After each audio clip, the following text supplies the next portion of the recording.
Madame, Monsieur, bonsoir. Ravi de vous retrouver pour votre journal. Voici les principaux titres que nous allons développer ce soir.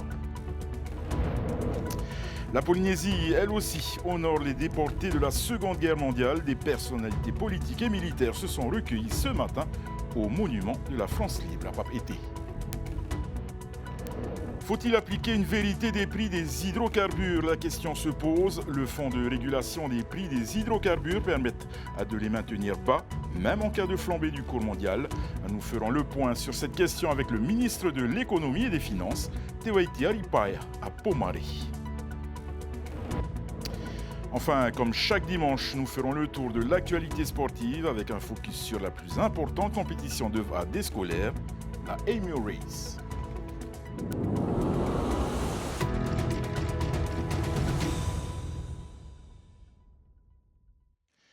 Et comme chaque dernier dimanche du mois d'avril, la nation rend hommage aux victimes de la déportation. Un pan de l'histoire qui témoigne de l'atrocité humaine et qui résonne jusqu'en Polynésie. Un temps de recueillement était donc organisé ce matin au Monument de la France libre à Papeete. Un reportage de Nicolas Pérez. Ce train que l'on a retrouvé en gare de Dachau conduisait dans ce camp atroce des déportés amenés de Buchenwald. Au cours d'un voyage de 10 jours, sans nourriture et sans eau, 600 malheureux sont morts. De 1933 à 1945, plus de 10 millions d'hommes, de femmes et d'enfants, dont 150 000 en France, ont été déportés et pour la plupart assassinés dans les 42 500 camps de concentration de l'Allemagne nazie.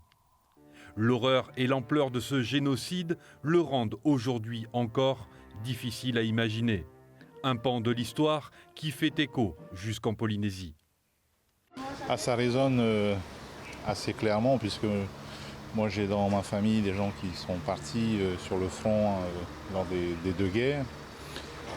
Et puis on a cette connaissance de l'histoire, surtout ces leçons qu'on doit tirer de l'histoire, de toujours lutter contre la barbarie, toujours lutter contre l'oppression. Et donc je pense qu'il ne faut jamais oublier ce qui s'est passé parce que sinon on a tendance à refaire les mêmes bêtises. Alors que l'extrême droite connaît aujourd'hui un regain de popularité sur l'ensemble de la planète, la notion d'union des nations et du respect de ces populations reste des fondamentaux inaliénables pour ne pas que l'histoire se répète. Tous les pays du monde, les grands pays, ont essayé de mettre en avant le multilatéralisme en disant quand on a des soucis, il faut essayer de les régler tous ensemble et de faire en sorte qu'il y ait un respect du droit international. Or, ce qu'on voit dans ces dernières années avec des conflits, notamment le conflit russo-ukrainien, c'est qu'il y a des manquements au droit international, il y a des conflits qui se déroulent à nos portes et qui ne respectent pas ces principes de multilatéralisme et de respect du droit international. Ça, c'est inquiétant. Face à la croix de Lorraine, symbole de la résistance opposée à la croix gammée nazie, les autorités ont procédé sous une pluie fine au traditionnel dépôt de gerbes devant un public peu mobilisé. Signe d'un oubli collectif qui interroge. Je ne pense pas que cette mémoire, elle s'effiloche. Au contraire. Après, c'est vrai qu'on a voulu avoir de nombreux temps mémoriels qui sont aussi quand même une occasion pour nos anciens de se réunir et aussi d'en parler. D'ailleurs, le reportage qu'on fait à l'instant le montre. Donc il y a du monde, moi je ne suis pas inquiet. Voilà. Si aucun Polynésien n'a été déporté lors de la Seconde Guerre mondiale, cette commémoration permet une nouvelle fois de se souvenir des 300 Tamaris volontaires partis pour combattre l'Allemagne nazie. Faut-il une plus grande transparence du prix des hydrocarbures? La question se pose encore aujourd'hui alors que les tarifs à la pompe ne correspondent pas à la réalité des cours mondiaux. Le résultat d'un choix politique puisque le pays maintient les prix grâce au FRPH. Athéna Milcam, Esther Cugno. C'est une particularité de notre territoire isolé sur le planisphère, des prix à la pompe inférieurs à ceux pratiqués dans l'Hexagone. Pour éviter la répercussion de la flambée des cours mondiaux du pétrole sur les prix appliqués localement, le pays s'appuie sur le Fonds de régulation des prix des hydrocarbures, le FRPH, un compte spécial créé par une délibération de 1997. Le principe de fixation des tarifs à la pompe est basé sur un prix CAF à l'importation auquel se rajoutent des taxes, Un montant de compensation FRPH et la marge des grossistes et des détaillants. Prenons l'exemple d'un prix CAF à 100 francs, plus les taxes, plus la marge. Le résultat obtenu est de 192 francs par litre. Si le prix à la pompe est de 182 francs, la différence de 10 francs peut être soit compensée par le FRPH, soit supportée par le consommateur. On parle alors de vérité des prix. Sans recours au FRPH, le gouvernement doit augmenter les prix à la pompe d'au moins 10 francs. Si la hausse est supérieure à 10 francs, une partie des recettes générées abondera le FRPH. Ce mécanisme peut générer des recettes pour le fonds lorsque le prix de vente est supérieur au prix de revient réel ou au contraire, se traduire par des dépenses lorsque le tarif de vente est inférieur au prix réel. La stratégie du gouvernement actuel est la même que celle adoptée par le précédent, le maintien des prix à la pompe, en puisant chaque jour un peu plus dans les recettes du FRPH. De quoi s'interroger sur la pérennité d'un tel dispositif. Le problème, c'est qu'on en fait souvent un outil politique maintenant plus qu'un outil d'amortisseur social. Et donc là, typiquement, on sait qu'il y a des tensions sur le marché pétrolier au niveau international et avec les tensions du côté d'Israël et de l'Iran. Enfin, ça ne va pas s'arranger. Et donc, oui, il faudrait augmenter vraisemblablement le prix à la pompe. Donc là, je pense qu'on est en train très largement de prendre dans des réserves, mais il n'y a pas d'argent gratuit, en fait. Il n'y a pas d'argent magique. Donc ça va se payer. Ces réserves-là, en fait, c'est de l'impôt des Polynésiens à un moment ou à un autre. Appliquer une vérité des prix permettrait également de sensibiliser à la consommation des énergies fossiles. Aujourd'hui, l'énergie fossile, l'essence qu'on utilise, n'est pas chère. Certes, ça touche effectivement les petits ménages, mais aujourd'hui, il faut savoir que quand même, le carburant, il est subventionné en partie. Et il ne reflète pas la réalité du prix. Donc, est-ce que c'est une solution durable? Je ne pense pas. Pour 2024, 1,4 milliard ont été inscrits pour le FRPH dans le budget primitif. Et malgré des tendances persistantes à la hausse à l'international, les prix de l'essence en Polynésie sont maintenus à 155 francs le litre au mois de mai, contre 172 francs en Nouvelle-Calédonie et 230 francs en moyenne dans l'Hexagone. Et nous accueillons à présent Tevaiti Aripaya Pomare, ministre de l'économie, du budget et des finances en charge à des énergies. Fateri Haugyorana. Bonsoir Davinson, bonsoir à toutes celles et ceux qui nous regardent ce soir. Alors, Fateri Hau, on vient de le voir avec le FRPH, les tarifs à la pompe peuvent ne pas correspondre à la réalité des cours mondiaux. Est-ce un souci économique ou une volonté politique de ne pas appliquer une vérité des prix à la pompe? Donc le FRPH est un dispositif de stabilisation des prix. Il existe depuis 1997. Le gouvernement l'utilise pour lutter contre la cherté de la vie et soutenir le pouvoir d'achat. Depuis août dernier, nous avons baissé le prix à la pompe. Nous continuons à soutenir ce prix pour accompagner les Polynésiens. Aujourd'hui, c'est notre priorité. À combien s'élève justement aujourd'hui le FRPH ? Le niveau de RPH est un niveau, on va dire, qui va s'estomper d'ici le mois prochain, mais nous aurons un collectif pour venir l'abonder. Et il faudra donc réalimenter le FRPH lors du prochain collectif budgétaire? C'est ce qui se fera au mois prochain. À l'Assemblée, justement, vous avez déposé un amendement pour la rétroactivité de la loi fiscale le 11 avril dernier. L'opposition dénonce la fragilité juridique de cet amendement. Elle a déposé un recours au Conseil d'État. Et est-ce risqué pour l'économie du Fénois? Je rappelle que l'opposition est la première à avoir proposé la rétroactivité de la loi dans les médias. Je veux aussi rappeler que l'opposition a posé 3 amendements en faveur de la rétroactivité la veille de la séance plénière et les a retirés en séance plénière. Donc c'est de la politique politicienne que je ne partage pas. Voilà. Nous pensons que nous avons entendu les entreprises et les ménages qui ne souhaitent pas être impactés par les effets de l'annulation de la loi. Les entreprises et les ménages veulent plus de stabilité et de visibilité. C'est pourquoi nous avons opté pour la rétroactivité. Dans le cas où le Conseil d'État décide d'annuler à nouveau donc, cette loi, quelles seront les conséquences? Nous sommes confiants sur ce point-là, puisque nos juristes, comme les juristes du Haut-Commissaire, pensent que cela tient. Le MEDEF a également déposé un recours contre donc la loi fiscale réadoptée par l'Assemblée. Comment analysez-vous donc cette situation? Donc certaines entreprises du MEDEF, comme les entreprises de la CPME, ne sont pas pour le recours. Donc je pense qu'aujourd'hui, il faut avancer. On a perdu trop de temps et trop d'énergie. Ce n'est pas un recours qui va nous permettre de développer notre économie. Ce n'est pas un recours qui va nous permettre de créer de la valeur ajoutée, de créer des emplois. Et ce n'est pas un recours qui va nous permettre de lutter contre la cherté de la vie. Il faut avancer aujourd'hui. On doit construire ensemble. Est-ce que le budget est fragilisé? Le budget n'est pas fragilisé. D'ailleurs, le Conseil d'État a noté que l'impact serait que de l'ordre de 1% sur le budget. Il n'y a pas de souci à se faire à ce sujet. Le MEDEF dit avoir fait des recommandations que vous n'avez pas prises en compte. Est-ce vrai? J'ai entendu le MEDEF comme les autres entreprises et aussi la population. À un moment donné, on prend une décision pour l'intérêt général. Il y aura encore des concertations cette année. Il y aura une prochaine loi fiscale à la fin de l'année. Donc une loi fiscale, elle est évolutive. On a le temps de s'entendre à nouveau. Concernant la lutte contre la vie chère, le président Moïtaï Broderson a assuré qu'il y avait un train de mesures en préparation. Quelles sont-elles concrètement? Effectivement, on agit rapidement avec la suppression de la TVA sociale, ce qui a permis de baisser l'inflation, stabiliser l'inflation, puisqu'elle est passée de 8,5% à 0,6% en décembre dernier. Donc la première action, c'était de lutter contre la flambée des prix. D'autres actions viendront parce que nous avons une feuille de route. Nous passons notamment aux concertations que nous aurons pour des accords de modération sur les prix avec les acteurs économiques, les importateurs et les distributeurs. Nous pensons aussi à créer un nouveau dispositif de prix sur les produits exonérés, de manière à encadrer leurs marges, parce qu'aujourd'hui, il existe des produits exonérés qui sont commercialisés avec plus de 300% de marge, donc c'est anti-économique et inadmissible. Quand allez-vous justement les annoncer ou les appliquer?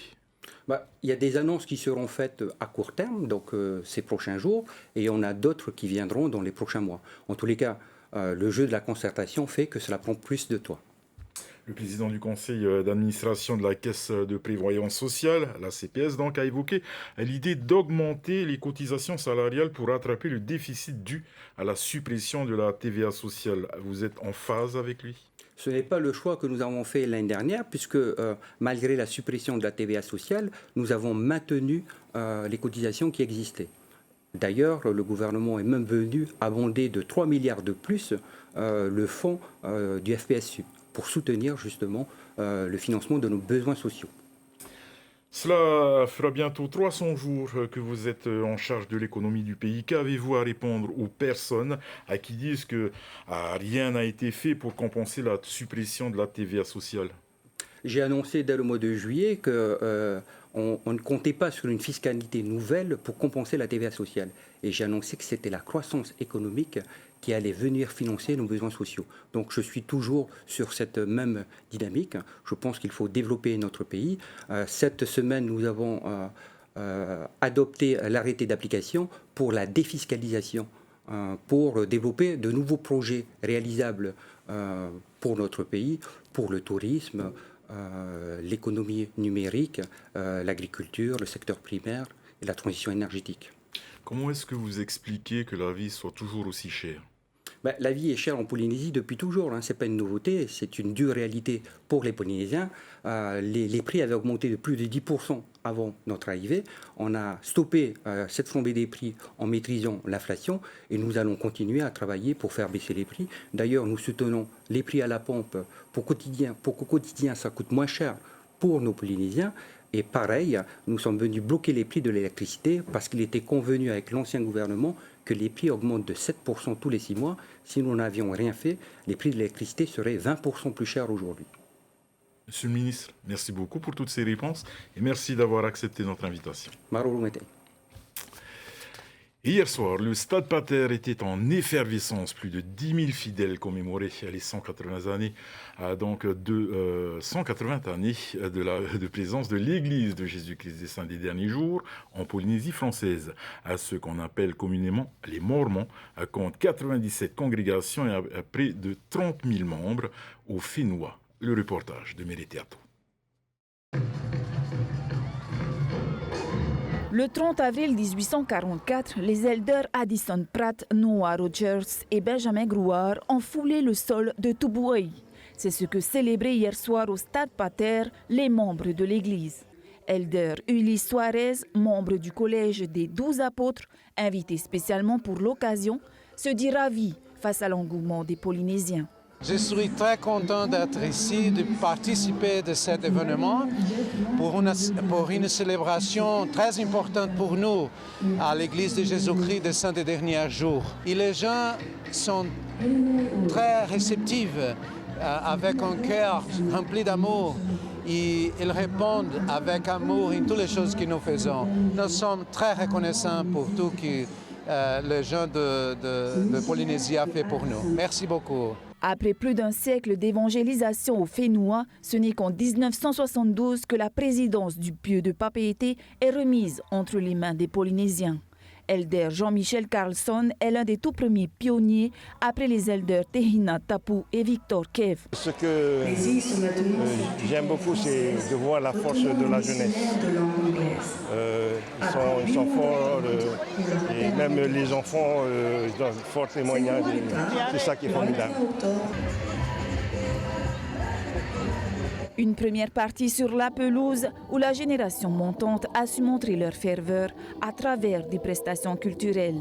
Ensuite, les 1000 choristes ont donné de la voix depuis les gradins dans la deuxième partie de la soirée.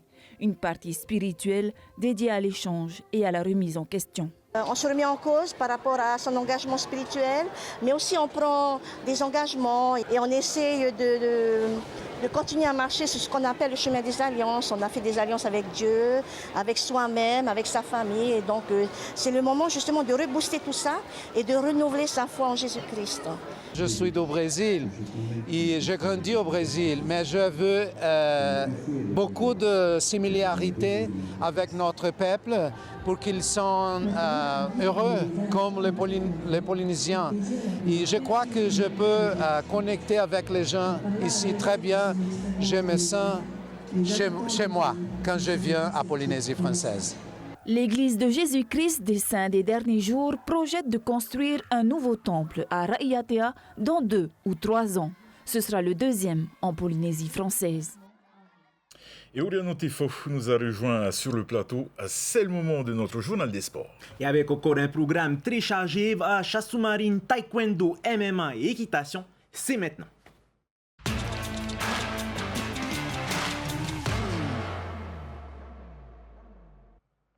Ils étaient 462 collégiens et lycéens à prendre le départ hier à Moorea de la Aimee Race. Au programme, pour les jeunes Aito, 9 étapes à réaliser tout autour de l'île Sœur pour un total de 42 km. Et sur la côte ouest, entre Tiahura et Maatea, les rameurs ont dû affronter des conditions dantesques. Le résumé de la course avec Désiré Teivao. Après 3 étapes très calmes sur la côte nord de Moorea, les chevaux se sont corsés sur la côte ouest. Les 32 équipages engagés ont dû composer avec le vent, la houle et les courants aux abords des passes. Des conditions pas simples à aborder pour ces jeunes rameurs venus des îles sous le vent, des Tuamotu et des Australes. C'est dur, comme toutes les équipes. Ça a été très dur pour notre équipe aussi. C'était carrément fort le vent. Il y a du mal aussi pour nous, les barrières. Parce que ça soufflait fort derrière. Après, avec la houle et tout, on n'arrivait pas trop à gérer ça. Une casse sur le balancier aurait pu les priver de la victoire finale. Mais les rameurs du lycée de Bora Bora ont pu reprendre la course et s'imposer dans la catégorie des Teina. On s'est entraîné personnellement. On n'était pas très confiants comme on ne roulait pas tout le temps. Mais l'objectif qu'on s'est dit, c'était de gagner. Ouais, on a perdu notre balancier à la 8e étape. Parce qu'on était en plein contact avec d'autres pirogues. Sinon, on a su réunir à la dernière étape pour rattraper notre retard. Et merci aussi à les autres, ceux qui sont intervenus dans la 8e étape. Dans la catégorie des Taurea, ces conditions difficiles n'ont pas ralenti l'équipage du lycée Tuanu Le Gaïk de Papara. Vainqueurs de la dernière édition de la Aimee Race, ils ont tenu leur rang en remportant 7 des 9 étapes. Il y a 2 mois, les 2 équipes qu'on a emmenées sont allées à la Wakama, en Nouvelle-Zélande. Et on a repris à peu près les mêmes bonhommes pour venir ici. Du coup, on est tous prêts physiquement. Sur certaines étapes, c'était assez, pas facile, mais on arrivait à mieux poser notre coup. Parce que pratiquement nos filles elles rament toutes. Du coup, on a une meilleure glisse. Je pense que ça fait ça. C'est ça notre force aujourd'hui. Et chez les plus jeunes, en Piritaina, les collégiens de Tevayuta se sont imposés avec la manière en dépassant sur certaines étapes des équipages plus âgés. Tous prennent rendez-vous pour la prochaine édition de la Aimeho Race. Et du plan d'eau, on passe sous les profondeurs. Les 2 premières manches du championnat de Polynésie individuel de chasse sous-marine s'est disputé ce week-end. Organisé par l'AS Tamar Imauti Aroué, le concours a réuni 11 athlètes. Ils se sont affrontés dans les eaux profondes de Papeno. Reportage. Malgré des conditions difficiles avec du vent et du courant, les compétiteurs ont multiplié de belles prises. Chez les hommes, Della Martinière prend la tête de cette première journée de championnat avec un total de 15 prises, avec plusieurs espèces de poissons chirurgiens, perroquets, rougets et ce barracuda de plus de 7 kilos. Mon objectif, c'était d'aller sur le Tortupoué, c'est un spot réputé. Et bon, il était à 4 km de la bouée. Et il y a eu beaucoup de nage. Ouais. Enfin, aujourd'hui, j'ai plongé entre 20 et 32 mètres. Et c'est mon plus gros poisson, c'est un tatia, un barracuda. Et j'ai travaillé la technique avec la fourchette, mettre le poisson sur le fusil. Et ça m'a beaucoup aidé, j'ai eu beaucoup de poissons comme ça. Donc la zone qu'on a choisie aujourd'hui, c'est au fond de Papeno, hein.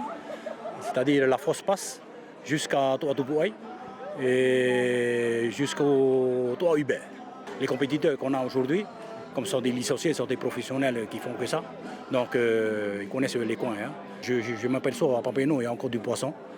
Donc parce qu'on a mis des espèces et puis la maille. Donc tu as bien vu à la pesée, il y a des 300 grammes, 500 grammes, 1 kilo et plus. Donc c'est bien défini. Hein. Chez les dames, 3 compétitrices étaient engagées. Onyx Le Billon s'impose avec 4 prises. Le lendemain, nos chasseurs en eau profonde s'attaqueront à la 2e étape du championnat. Les meilleurs cavaliers du Fénois avaient rendez-vous ce week-end à l'hippodrome de Pirée pour la Coupe de Tahiti-Nui. Ils étaient une centaine à participer aux courses de saut d'obstacles. Les finales se sont déroulées hier soir. Nous étions sur place. Il est gentil, hein, il est facile. La reconnaissance du parcours, un moment crucial pour les cavaliers avant de s'engager sur l'épreuve du saut d'obstacles. Le chef de piste choisit son tracé avec des difficultés particulières, de plus en plus difficiles et de plus en plus hautes suivant les catégories.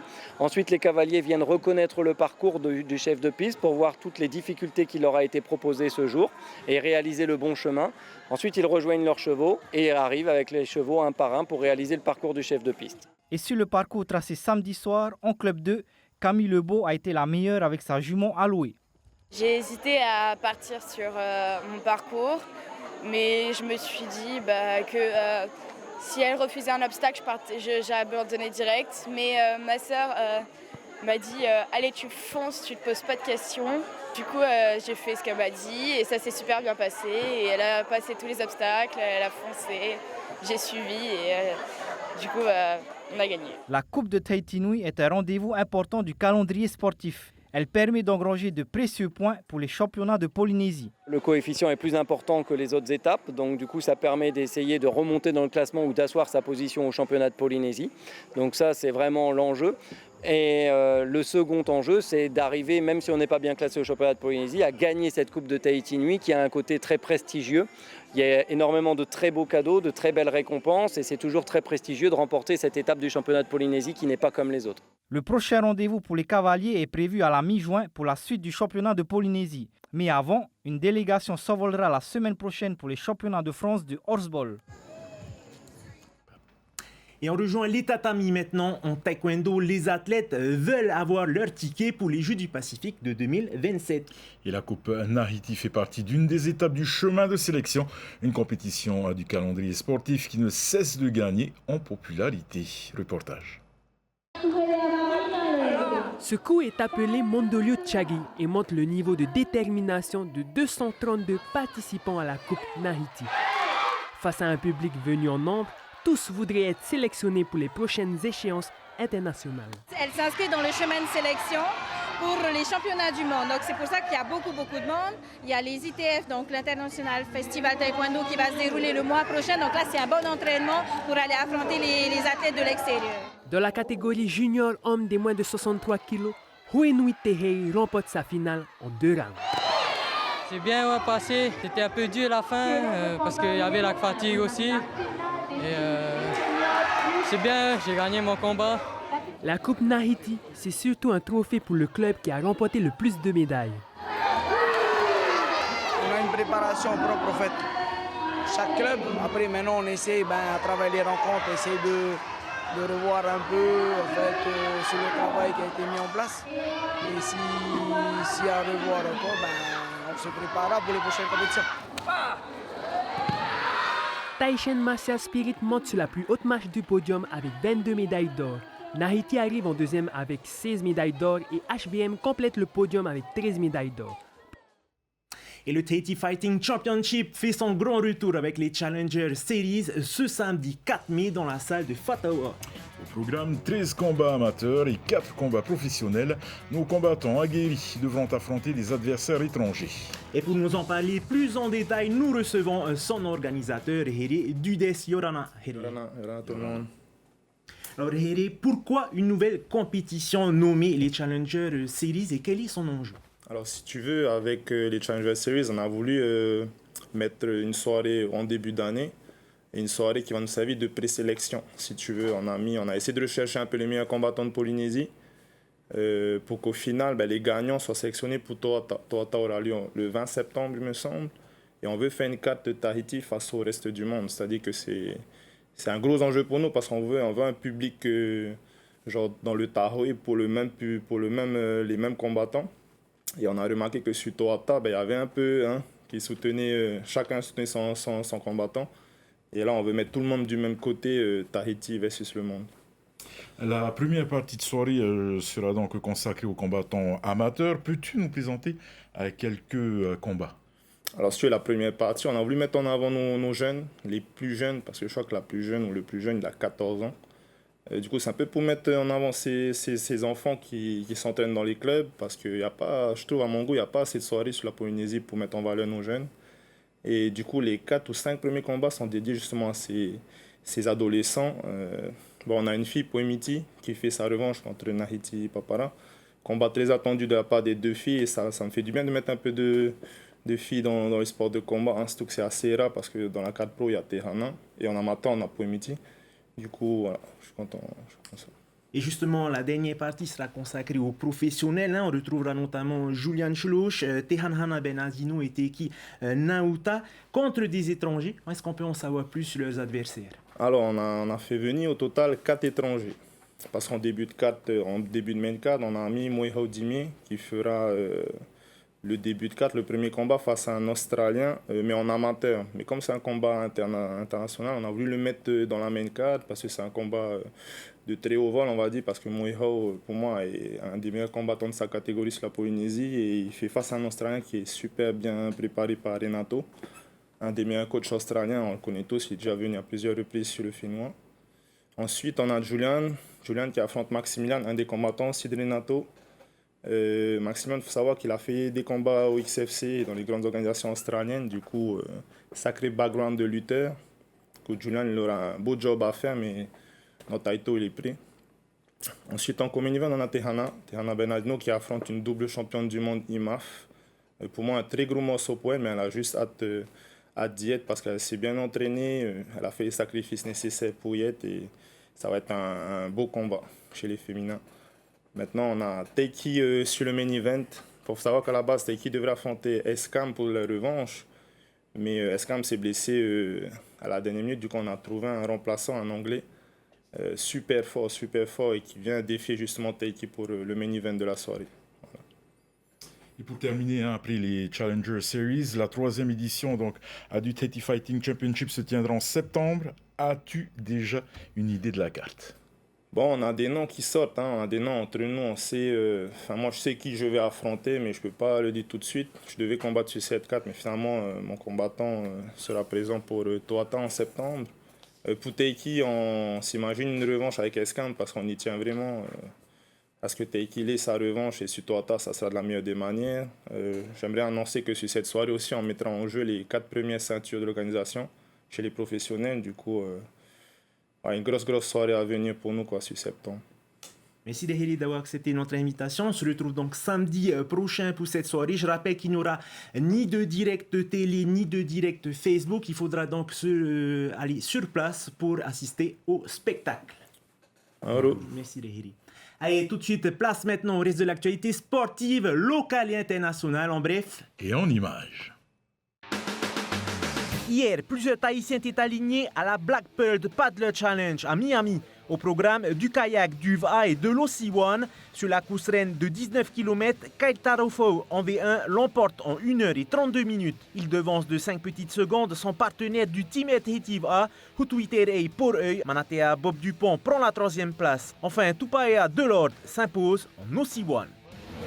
L'exploit qu'est en train de réaliser Steve Teshotata après avoir ramé 27 heures et fait. Ils étaient 200 rameurs à prendre le départ samedi à Bora Bora de la première édition du mémorial Kevin Kuider. Les Haïtos se sont élancés sur un parcours de 27 km. En tête de bout en bout de la course, le Chilien Brice Ponoatahitoa s'impose en 2h26.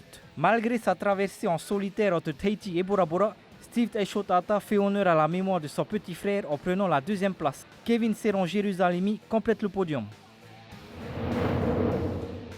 Ils étaient 260 à participer à la American Express Paddle Cup à Phoenix, une compétition qui a débuté mardi pour se terminer aujourd'hui. Les athlètes se sont affrontés uniquement en double. Des champions de basket, de surf, de squash et même de badminton ont relevé le défi, donnant vie à ce sport montant qui séduit toujours plus d'adeptes. Des initiations au paddle et des activités familiales étaient également au programme pour les enfants et les familles présentes.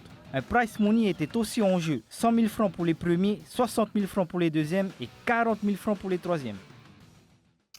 Et du haut de ses 7 ans, Tamahau Shun est un enfant hyperactif. Ses passions se partagent entre le football, le surf et le triathlon. Et le petit bonhomme de Taharu excelle dans chacune de ses disciplines. Nous sommes allés à la rencontre de cette graine de champion. Regardez.